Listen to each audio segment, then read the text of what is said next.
মামা। আরে দোস্ত, তো তোর দিনকাল কেমন যাইতেছে? এই তো কোনো মতে, বেশি ভালো যাচ্ছে না রে দোস্ত। কেন, কি হয়েছে? কি আর কমু, তার দিনকাল কেমন যাচ্ছে? মোটামুটি যাইতেছে।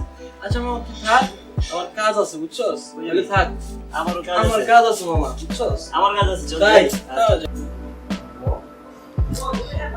তুমি খেয়েছো?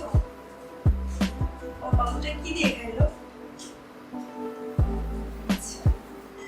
It's okay. হ্যাঁ হ্যাঁ, আমি মামাকে বলছি মামাকে 3 মাস পর আইফোনটা পাঠাবে, ঠিক আছে? আচ্ছা ঠিক আছে, আচ্ছা ওকে, বাই।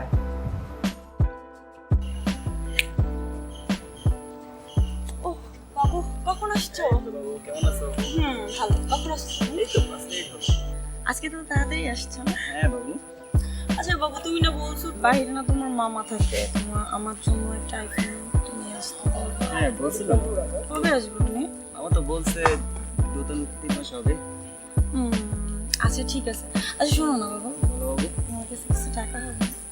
টাকা? তো কত টাকা? এই তো 1000-1500 টাকা। ও হবে না বাবু। আসলে তোমার সাথে আমার রিলেশন করাটাই ভুল হয়েছে, বুঝছো? আমার যে বান্ধবীগুলো আছে না, ওদের বয়ফ্রেন্ড প্রতি মাসে ওদেরকে শপিং করিয়ে দেয়। জানো ওদের পিছনে কত টাকা খরচ করে প্রতি মাসে? আজকের পর থেকে তোমার সাথে আর কোনো রিলেশন নেই।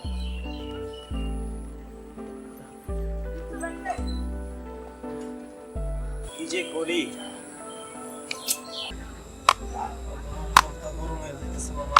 আমি তো ভাবতেও পারি না এই কাজটা করতে পারি। জানোস, আমি কখনো কল্পনা করিনি এই মেয়ে আমার লগে এরকম করবো।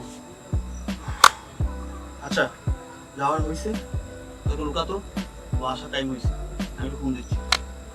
তাড়াতাড়ি আমার মেয়ে আসে। দেখছো করতেছো না? বুঝতে পারছো?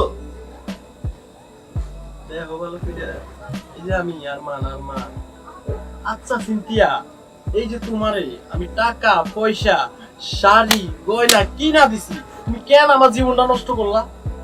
আমার সাথে কেন তুমি এরকম বললা? আচ্ছা আমাদের 3 জীবন কেন নষ্ট করলা তুমি বলো, কেন? আচ্ছা এটা কোন শুনতে বলো তুমি? তোমাকে ভালোবাসা প্রথমে কি না করছি, টাকা পয়সা থেকে শুরু করে কি না দিছি বলো তো? তুমি আমাকে বলতে টাকা লাগতো, কত ভালোবাসতাম তোমাকে। কথা বলো না কে? কথা বলো, এই কথা বলো কে? এই কথা বলো। তোমাদের মতো মেয়েদেরকে এরকম থাপ্পড় দেওয়া উচিত। ঠিকই বলছো। এই চল।